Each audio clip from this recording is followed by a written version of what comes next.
retirement parties and unusual signs. That night should have been the happiest night of my career. After 45 years of building Carter and Associates from a small financial advisory firm into a respected mid-size firm across 3 states, I had finally landed the biggest deal of my career. $18 million, neatly transferred into my bank account by a much larger competitor who wanted the client list. The reputation and the goodwill I had worked so hard to cultivate over decades. My name was Evelyn Carter. I was 69, twice widowed, and tougher than most men half my age. But toughness doesn't protect you from the betrayal of wearing a son's face and a daughter-in-law's smile. My retirement party was Daniel's idea. "Mom, you deserve something wonderful," he said, his brown eyes sparkling with the earnestness of a boy I had once believed could do no wrong. "Let Vanessa plan it all. She wants to make it special." I should have heard the alarm bells in that. Vanessa never lifted a finger unless it was her reflection in the mirror or a new pair of shoes. And yet here she was, suddenly a top hostess. She'd been hovering around my kitchen for the past few days, ordering chefs around, polishing crystal, arranging flowers like she was auditioning for a reality TV show. "Sit down, Evelyn," she cooed through fluttering expensive lashes. "You've done enough. Let me treat you. For you." The words rang in my chest like a fishbone. The guest list was decent, about 30 people. Half my friends and colleagues.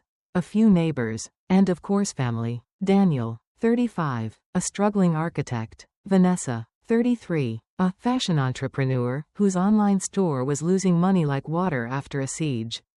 And Vanessa's mother, Helen Brooks, a gentle woman in her 60s with the face of someone who had been apologizing for her daughter since birth. The house sparkled that night. Candles flickered on marble pedestals. The chandelier I had imported from Italy glinted gold on the polished wooden floors. Guests clinked glasses to celebrate the sale of my house. They talked about golf trips, yachts. "What are you going to do with all that time and money?" I smiled and nodded, pretending not to notice Daniel's eyes lingering on my jewelry, or Vanessa's sharp gaze whenever someone mentioned the number 18 million. Around 9, as my old partner, Richard Lee, was rambling on about the volatility of the market, I saw someone move near the champagne table. Vanessa stood there, alone, glancing nervously over her shoulder as if she had just committed petty theft. Her hand slipped into her glittering clutch and pulled out a small vial. No bigger than a tube of lipstick. She tilted it, shaking the pale powder into a crystal flute. Not just any flute. It was my flute, the one with the rose motif near the stem. An object I always kept to myself. My blood ran cold. I nodded reluctantly at Richard, muttering something about emerging markets. But my eyes followed her every move. She swirled her glass, pretending to watch the bubbles. Then she set it on the serving tray, just where I could instinctively reach for it. She looked around. No one was paying attention. Except me. Evelyn Carter had not gotten into a cutthroat industry by ignoring the warning signs. Betrayal I could tolerate in a boardroom. But betrayal under my own roof, by the woman who had married my only son, required a different kind of reckoning. As Vanessa picked up her glass with a practiced smile and began to weave her way through the crowd toward me, I knew what I was going to do. I thanked Richard, stepped aside, and accepted the glass with a warm smile. The rim was cool beneath my fingers. "Evelyn, you look tired," Vanessa said sweetly. "Here, have some champagne. You deserve it." I looked at her. "That's thoughtful." For 10 minutes, I let the glass dangle in my hand, taking sips from a previous guest's hand, while Vanessa was busy showing off her diamond tennis bracelet to her 2 neighbors. I casually walked over to Helen Brooks.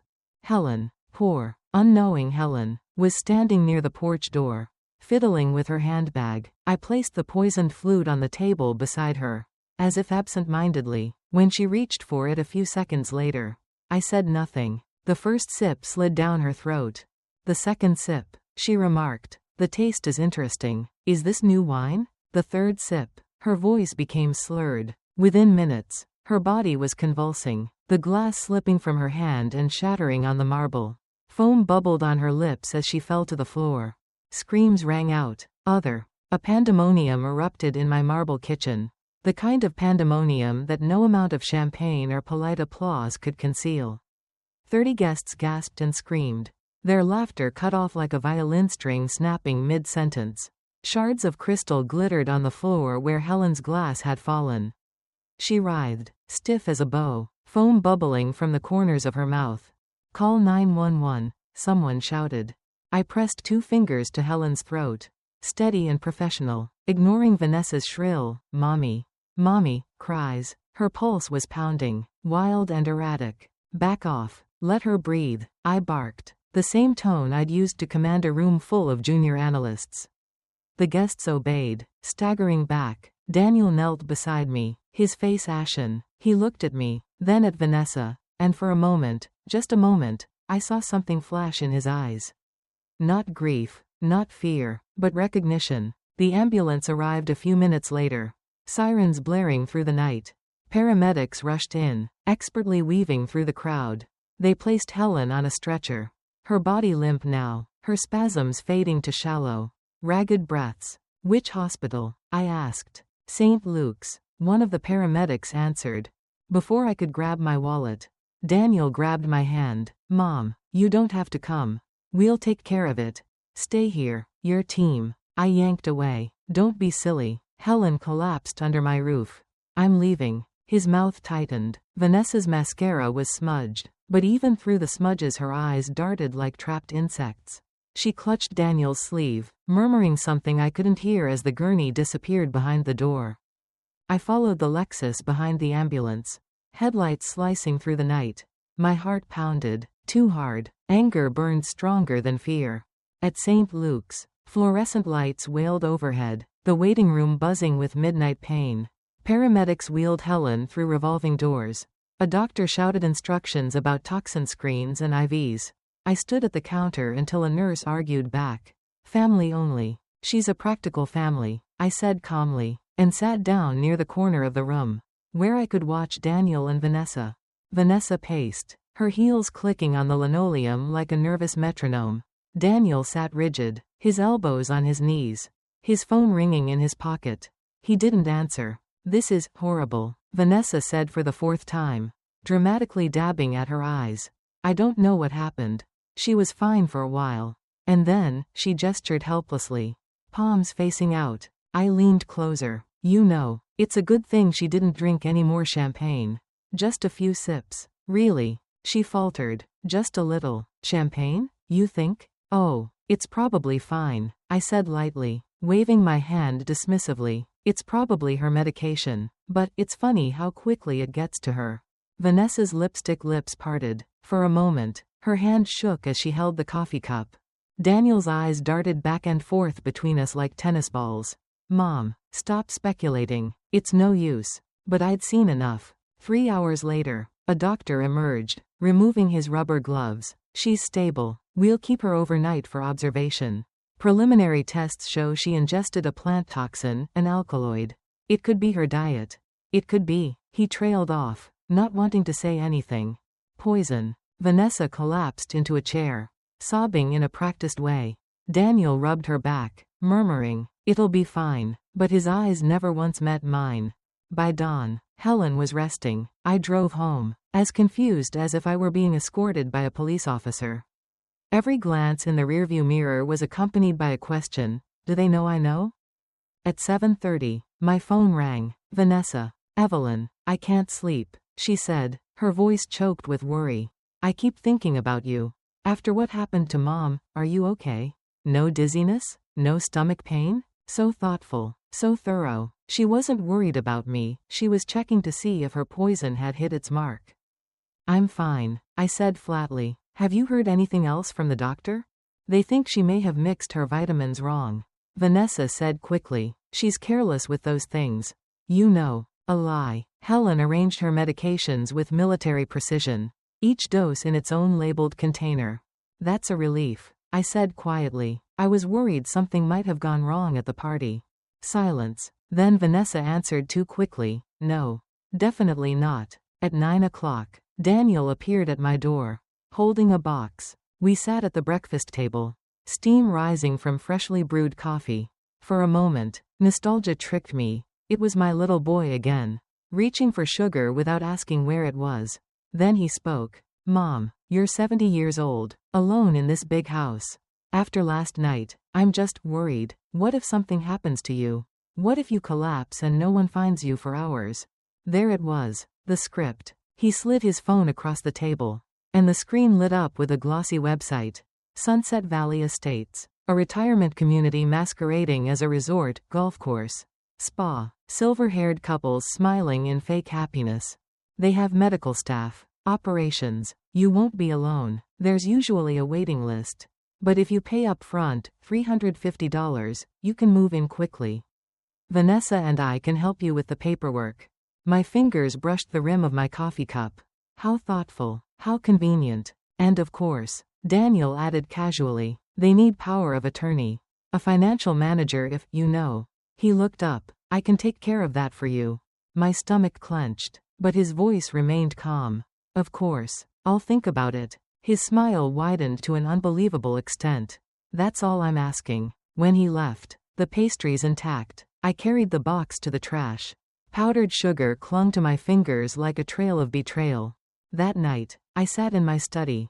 The champagne bottle from the party still on the counter. 3/4 full, innocent to anyone else. To me, it sparkled like Exhibit A. I poured myself a new glass, from a different bottle entirely, and looked out the window at the garden Robert had planted 20 years earlier. The roses were in full bloom, the thorns sharp. Daniel and Vanessa thought I was weak, about to be herded into a gilded cage. But they were wrong. I had spent 45 years outwitting predators in suits. If my family wanted to play predator, they would have to learn how sharp an old woman's claws were. The morning after Daniel's brief presentation on Sunset Valley real estate, I drove to a downtown office building whose brass plate read, Harold J. Grant, attorney at law. Harold had been my attorney for 25 years.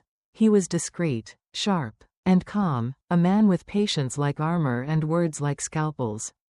If anyone could help me manage my family, it was Harold. He rose from behind his mahogany desk as I clicked the shutters, his silver hair glinting in the recessed lights.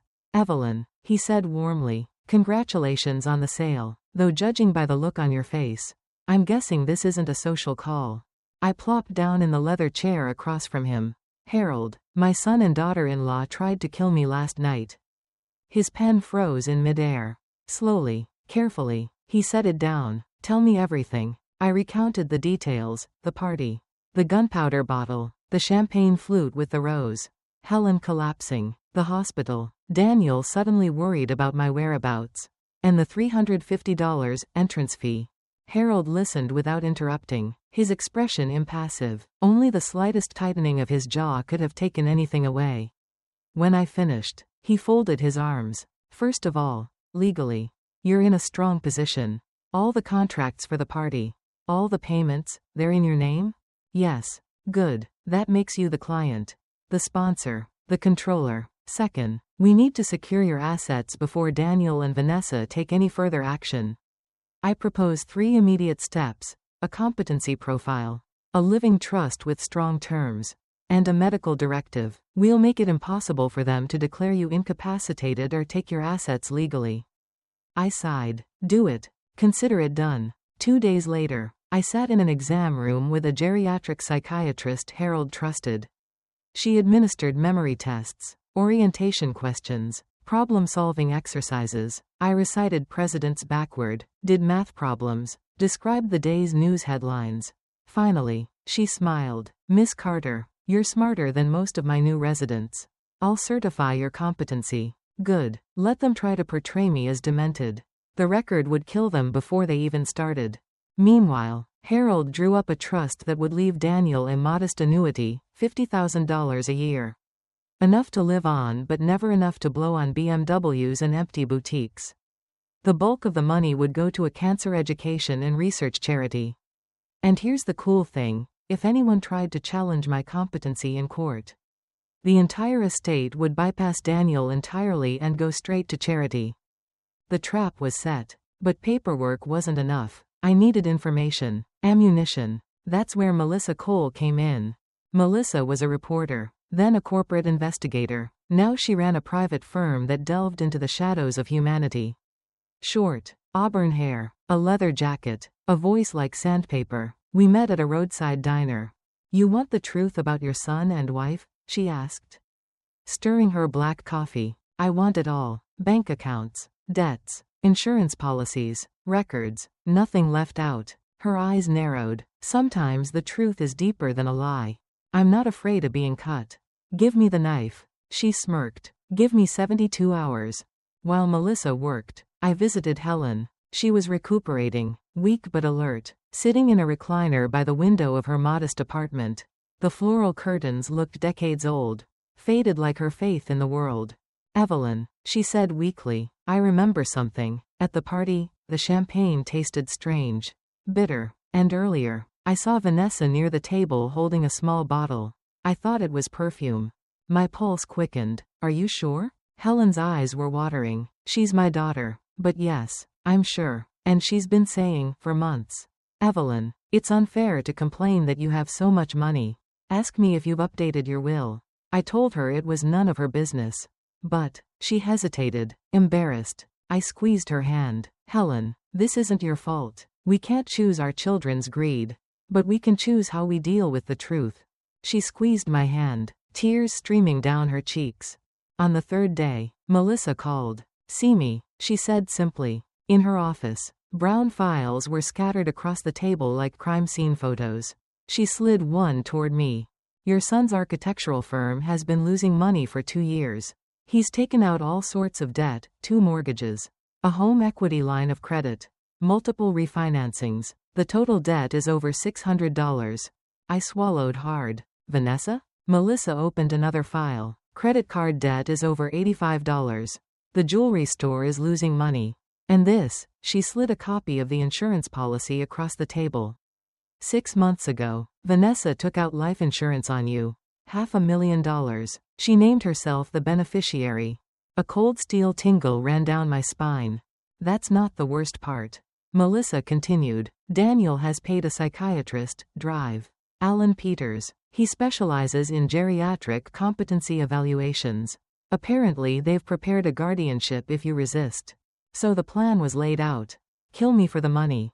Or, if that didn't work, declare me incompetent and take legal control. I sat down, my heart pounding. Thank you, Melissa. This is exactly what I needed. Her eyes softened. What are you going to do? Give them exactly what they want. Just not the way they expect it. That night, I stared at the file Melissa had given me. Then at the bottle of champagne still in the kitchen. A bitter smile curved my lips. Daniel and Vanessa thought they were predators circling vulnerable prey. But I had survived conference rooms full of wolves. And this time, I wasn't the prey. I picked up the phone and called Harold. Prepare the paperwork that looks legal. But give them nothing. Tomorrow, I'll let my family commit suicide. Friday morning, the sky was steel. Just right, I thought, adjusting my jacket in the mirror. Today the trap would be sprung. On my dining room table lay 2 stacks of papers. One set was real, my trust, my updated power of attorney, and my updated instructions, kept safely in Harold Grant's office. The other set was theatrical, a thick file of documents that looked legally drafted but actually gave Daniel and Vanessa nothing. A power of attorney for a $1 account. The most ornate Sunset Valley Estates enrollment forms. Every line of signature had a hook. At 9 o'clock sharp, the doorbell rang. Daniel and Vanessa stood on my porch, dressed like lawyers attending a deposition. Daniel wore his best gray suit, his tie too tight. Vanessa wore a silk blouse and pencil skirt, diamond earrings sparkling in her ears. Their eyes flicked to the security camera above the door before breaking into smiles. Like I would have. We sat in the living room. Papers were spread across the coffee table. Laptops open. Vanessa perched on the edge of the sofa like a crow, her fingernails tapping brown files. Daniel adjusted his tie. Beige. Please. He poured it himself. Deliberately. No poison today. Daniel held out the Sunset Valley flyer to me. This is good for you. Mom. Safe. Comfortable. Medical staff on site. Vanessa leaned forward, smiling sweetly. And you won't be alone anymore. Think of it as a retreat. Like early retirement, but better. My lips curved. How thoughtful. I flipped open the folder. A litany of legal jargon loomed before my eyes. but I knew every word had been designed to give them control. It was convenient, then, that Harold had replaced their poison with a toothless look-alike. This part, Daniel said, tapping the power of attorney. It only allows me to manage your finances if you're incapacitated. You know, pay bills, sign checks. It's trivial, Vanessa repeated. No big deal. I hummed, raising my pen. And once I sign, I assume it's immediate? Daniel hesitated. Yes, but just in case. Of course. The pen flew across the page. My fake signature blossomed like a scarlet flag. Daniel's shoulders slumped with relief. Vanessa let out a sigh of relief, her hands shaking as she gathered up the signed papers. Excellent, she said brightly. We'll have these papers couriered this afternoon. That worked, I muttered. For the next hour, they walked me through fabricated requests. A list of assets, account numbers, my portfolio. I recited the numbers Harold had prepared, accounts that either didn't exist or contained available funds. Vanessa typed furiously, her eyes lighting up like a gambler who had finally drawn a winning card. Occasionally, their masks slipped. When I mentioned a charitable donation, Daniel's jaw clenched. When I asked if Sunset Valley allowed pets, Vanessa's eyes flashed with annoyance. And then, the moment that almost broke their composure, I put down my pen and asked, what if I change my mind? Suppose I decide I don't want to move to Sunset Valley after all? There was a pause. Daniel and Vanessa glanced at each other. Well, Daniel began carefully. Technically you could cancel, but it's complicated. The evaluation, the waiting time, the doctor. Vanessa added quickly, the doctor's opinion. They want to make sure the residents don't act rashly. There it was. The net was tightened. The hidden plan for Dr. Peters to declare me unfit if I resisted. I smiled sweetly. That makes sense. Inside, my anger burned fiercely. By noon, the documents were neatly filed, each page signed. Vanessa clutched them like a precious gem, slipping them into her leather bag. Daniel leaned back in his chair, the relief on his face almost pathetic. You won't regret it, Mom, he said softly. No, I said evenly. I don't think I will. When they finally left, their car was idling in the driveway for 10 minutes. Through the security screen, I saw Vanessa flailing her arms and legs, phone pressed to her ear, while Daniel tried to calm her down. Their mouths were moving in silent rage, but their faces were clear: greed, desperation, triumph, and fear. They thought the game was theirs. They thought the old woman had given up. But the real game had only just begun. I poured myself a glass of Cabernet, savoring the dry astringency on my tongue. The trap was set, the bait swallowed. All that was left was the crunch of jaws. And I would be the one to pull the lever. The doorbell rang the next morning, sharp and insistent. I expected Harold, maybe Melissa. Instead, when I checked the monitor, 2 uniformed officers stood on my porch, their patrol car parked at the curb. Between them was a woman in plain clothes, a badge on her belt. I opened the door. Mrs. Carter? Yes. This is Detective Ramirez. Homicide. We need to talk to you about an incident at your home last week. My heart gave a steady thump. Come in. We were sitting in the living room, where Daniel and Vanessa had signed their little contract yesterday. The papers were still on the table, like props left behind after a bad play. Detective Ramirez pulled a notebook out of his jacket. On the night of her retirement party, her guest, Helen Thompson, was hospitalized. The toxicology results are back. Oleander extract. Concentrated. It's not a drug, it's poison. Vanessa's mother, poisoned in my kitchen. I crossed my arms. And you believe it was intentional? Ramirez's eyes sharpened. Someone mixed the champagne. The bottle was confiscated and tested. It matched the substance in Ms. Thompson's blood. I paused, warily. Then, that evening I saw Vanessa near the champagne. She was holding a small vial. Ramirez's pen scribbled across the page. Are you willing to give a formal statement? Yes, I said. My voice did not tremble. Harold arrived in the afternoon, calm as ever. He placed his briefcase on the table next to the police file. They're taking it seriously, he said quietly as the officers stepped outside to make a call. Good. That means we don't have to fight this battle alone. I sighed. What next? Interviews. Maybe surveillance. If the police get enough together. They'll deal with Vanessa. And Daniel. Harold narrowed his eyes. Well, guilt has a way of breaking alliances. The first cracks appeared that evening. Daniel barged into my house without knocking. His face ashen, his tie askew. What did you tell them? Mom? I leaned back in my chair, my glass of wine in my hand. The truth. He raked a hand through his hair. They think Vanessa tried to poison you. Do you understand what that means? If she dies, we all die. Why would you, Daniel? Unless you know what she's doing. His mouth opened, then closed again. For a moment, the boy I had put to sleep emerged from behind the mask of the desperate man before me. You can fix this, he said hoarsely. Tell them you were wrong. That it was vitamins, a misunderstanding. And why? I asked coldly. Did you lie to protect the woman who tried to kill you? The next day, Detective Ramirez returned, this time with news. Mrs. Carter, Vanessa's financial records show that you have a $500,000 life insurance policy. She is the beneficiary. Do you know anything about it? Yes, I said evenly. Melissa Cole, a private investigator, found out about it. I gave her findings to my attorney. Vanessa bought the policy 6 months ago. Ramirez nodded solemnly. That suggests her motive, combined with your statement about the champagne. She closed the notebook, enough to get a search warrant. By Friday, they were done. The scene was like something out of a TV movie. Patrol cars, flashing lights, Vanessa in her silk pajamas standing in her driveway. Mascara smeared as the cops handcuffed her. Neighbors peered through the curtains, recording on their phones. You can't do this, she yelled. It's a mistake. My mother is always sick. Vanessa Johnson, Ramirez said, you're under arrest for attempted murder. Daniel stood frozen on the porch, his face ashen. He didn't move a finger to stop them. That night, he came to me again. This time not with anger, but with blank defeat. She said it was just vitamins. He whispered. I believed her. Do you believe her? I asked softly. Or did you believe what you wanted? That she would solve your debt problem and you would inherit without bloodshed? His silence was answer enough. The next morning, Harold arrived with a new file. He placed it on the table and pushed it toward me.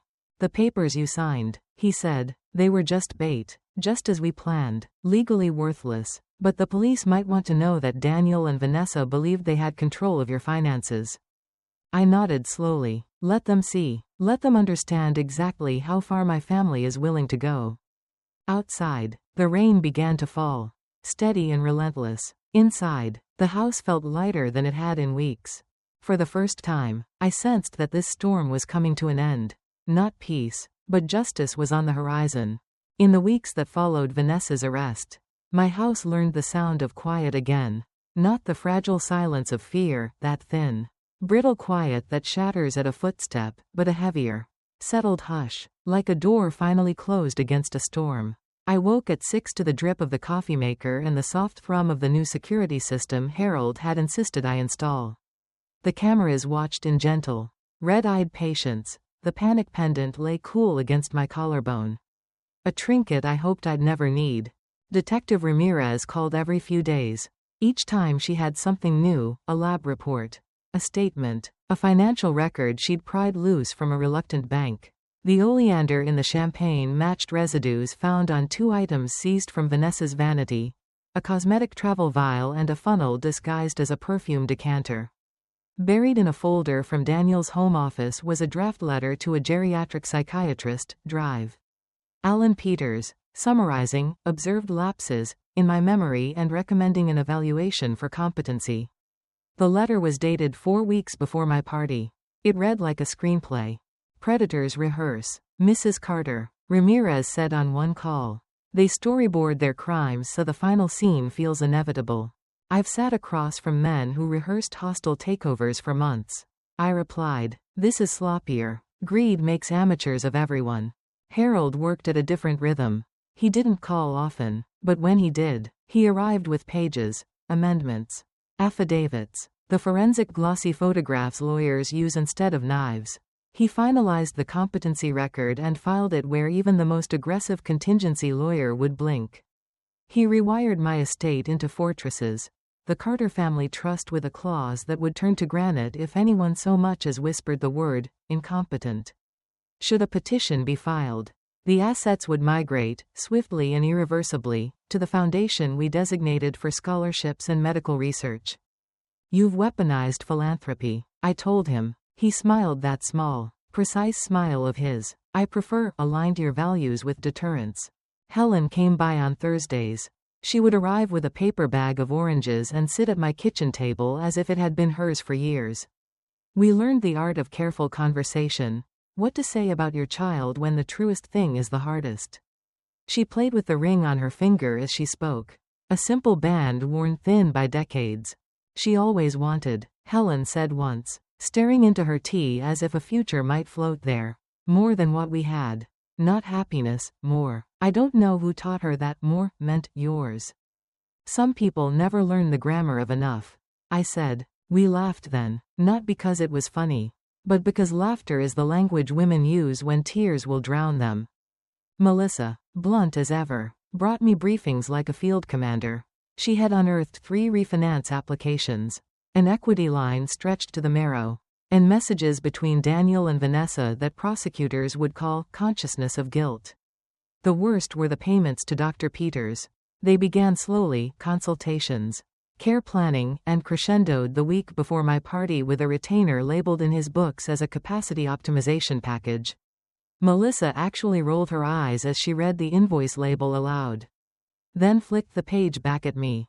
That's not a thing, she grunted. It's a velvet envelope for a rubber stamp. I copied the phrase into my notebook.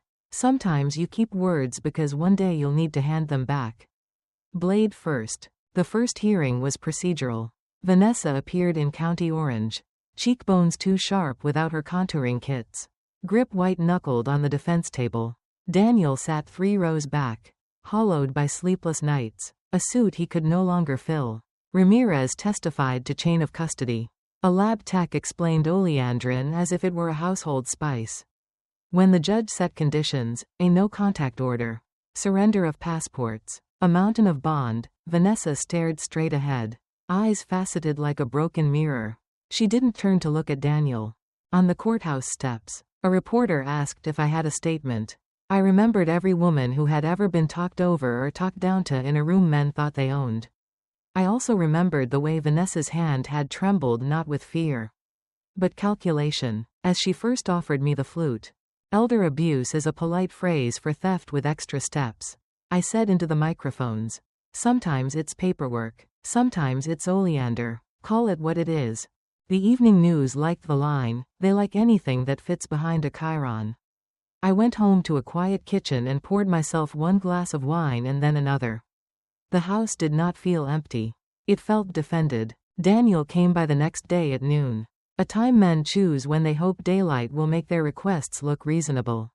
He looked smaller. That happens to men when their plans collapse. The scaffolding of certainty vanishes and they have to stand on their own bones. I hired a lawyer, he said. He wants to talk to you about options. Options are investments, I said. This is consequence. He flinched. I never wanted you hurt. You wanted me managed. His mouth worked. Vanessa said you were declining. She said the party would be a wake-up call. A wake-up call is a missed garbage pickup or a high blood pressure reading. I said, oleander is not a wake-up call. Daniel, it's a funeral invitation. He rubbed his temples. If I testify, if I turn over messages, you should do that because it's right. I said, not because you think there's a payout hidden behind an apology. That night I found an email from his lawyer in my inbox anyway. It said phrases like, family healing, and restorative justice, and then, in the final paragraph, it said what emails like that always say. Our client wonders whether you intend to maintain the revised terms of your estate. I closed my laptop gently, like tucking in a child who had never learned to sleep without a nightlight. Ramirez called a week later. We flipped him, she said without preamble. Your son. He's cooperating. He gave us the messages about Sunset Valley and Dr. Peters. He also turned over the handwritten list Vanessa kept of your accounts. She had the routing numbers wrong, by the way. Of course she did, I said. She never checked the balance of anything but her mirror. The plea offers arrived in spring. The district attorney wanted certainty more than spectacle. Vanessa would plead to attempted murder and insurance fraud. Daniel to conspiracy to commit financial exploitation of an elderly person and obstruction. The numbers hardened as negotiations chewed through names and dates. 14 years for Vanessa, 4 for Daniel. Reduced with good behavior. With programs. With the arithmetic of regret. I went to sentencing anyway. Not because I needed to watch the gavel fall. But because women like me have spent enough years in rooms we paid for where men made decisions about us. I would not be absent from the only room whose decision was finally mine. The prosecutor read from the messages. Then from the Pye's report. Then from Dr. Peters's invoices. The ones that suddenly looked like a bribe when you shone light through their tidy medical codes. Helen spoke, voice steady. When she told the court she remembered the bitter taste in the champagne and the way her daughter's eyes had taken inventory of my kitchen like a thief memorizing exits. When it was my turn. I did not cry. I said this. I loved a boy named Daniel more than I loved sleep. Or vacations. Or the second half of most of my dinners for 15 years. I do not know the man who sits before you. As for Vanessa, greed ate her long before oleander could eat me. I ask the court for sentences that teach before they punish. Teach them that money is not a shortcut. That age is not a door you can push through without knocking. That family is not a synonym for access. After that lesson, punishment can find its own way. The judge sentenced them exactly as the paperwork had prophesied. The bailiff's hand hovered near Vanessa's elbow as though her bones might attempt to run without her. Daniel nodded once, as if to an instrument that had finally been tuned to the correct note. Even if the melody was grief. Afterward, in the hallway where justice lingers in the smell of coffee and copier toner. A young woman with a notepad approached. Do you think you'll forgive your son? Forgiveness is a bank account. I said, you can't withdraw what was never deposited. The summer began as if the sky had been waiting for me. My roses exploded, each bloom a small defiance. I hired a landscaping crew not because I couldn't do the work, but because my wrists had earned their rest and my money could be gentler than a weapon. The crew chief, a woman in her 40s who ran her team like a symphony, taught me the correct way to deadhead without vengeance. On Tuesdays, a text arrived from a number saved as Sophia. It took me a second. The first time. To remember, my granddaughter. 15. Too quiet at holidays. Hiding behind hair and a phone screen. She had Daniel's eyes without his evasions. Grandma, she wrote, our counselor says I can visit if you want. I sat with the message for an hour.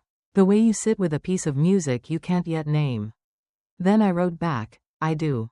When she came, she stood on the porch like she might need permission to exist there. I opened my arms. She stepped into them. In the kitchen, she drank lemonade like the child she should still be and asked questions like the adult she was becoming.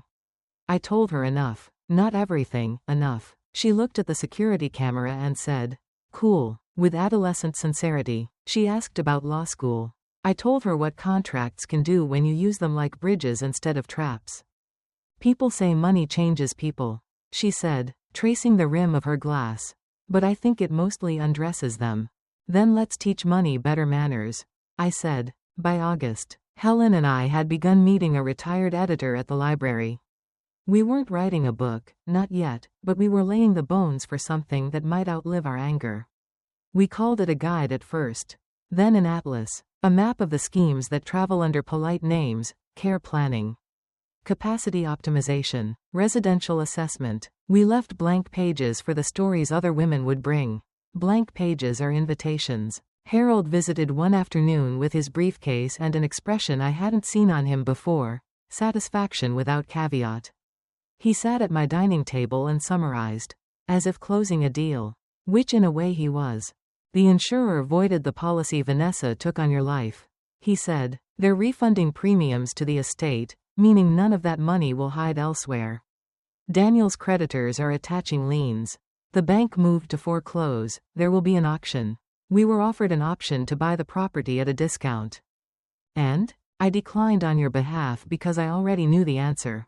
I nodded. Let someone else buy it. Someone who can afford granite without pawning their ethics. He snapped the briefcase shut. One last thing. The trust is now, as the law likes to say, irrevocable. But we wrote you a window. Should you ever decide to endow that scholarship fund early, you can. provided you add a sentence of your choosing to its charter. What sentence? Whatever you want the next generation to memorize. I wrote later that night. Longhand at the kitchen table as the house breathed around me. Use your talent to build, your contracts to protect, and your good fortune to open doors you never needed because someone opened them for you. Sophia texted me a photo a week later, a letter from a pre-law summer program. Acceptance. A scholarship. She used 3 exclamation points. I used only 1 and a heart. But my heart used more. On an evening in September. The sky burned copper and then softened the way a good whiskey does. I sat on the back steps with a glass of water because age has taught me the math between indulgence and sleep. The security system blinked its tiny red star. The garden hummed. The house was the same structure it had been for 30 years. But it had a different temperature now. A climate I recognized as freedom. People will tell you revenge is sweet. They are wrong. Revenge is efficient. It removes options from the undeserving. It edits a story so the ending makes moral sense. Sweetness is something else entirely. It is watching your granddaughter ask for book recommendations about constitutional law. It is an orange shared at a kitchen table with a woman who finally understands that love and boundaries are synonyms spoken in different rooms. It is a lawyer whose invoices feel like armor you are proud to have paid for. Ramirez did call. In the end, we're done, she said. No appeals with teeth. Peters is under investigation now. Whatever velvet envelope he thought he built has unraveled. Good, I said. Maybe his next capacity evaluation can be for conscience. She laughed. Take care of yourself, Mrs. Carter. I am, I said, and realized it was true in a way that needed no proof. I started this story with a party that should have been a coronation and nearly became a funeral. Along the way I learned that the difference between old and powerless is a set of papers. A set of friends. A set of decisions you make while the room still believes you will be quiet. I am not quiet anymore. I am precise. Sometimes the best revenge is simply living well and making sure those who plotted to profit from your silence never touch the fruits of your labor. I did both. And tonight, when I lock the door and set the alarm and place my phone on the charger like a ritual, I will sleep. Not the sleep of the exhausted or the defeated, but the sleep you earn when the house of your life finally stands on its true foundation. Thanks for listening. If you have a story that knots your throat and makes you wonder whether you are still strong enough, write it down. Whisper it to a friend. Hand it to a lawyer. Give it to a detective with a badge and a notebook. Then go water your garden. Watch what grows when thieves stop pruning your branches. I used to believe the world respected steel. Now I know it respects paper properly arranged and a woman who knows how to sign it.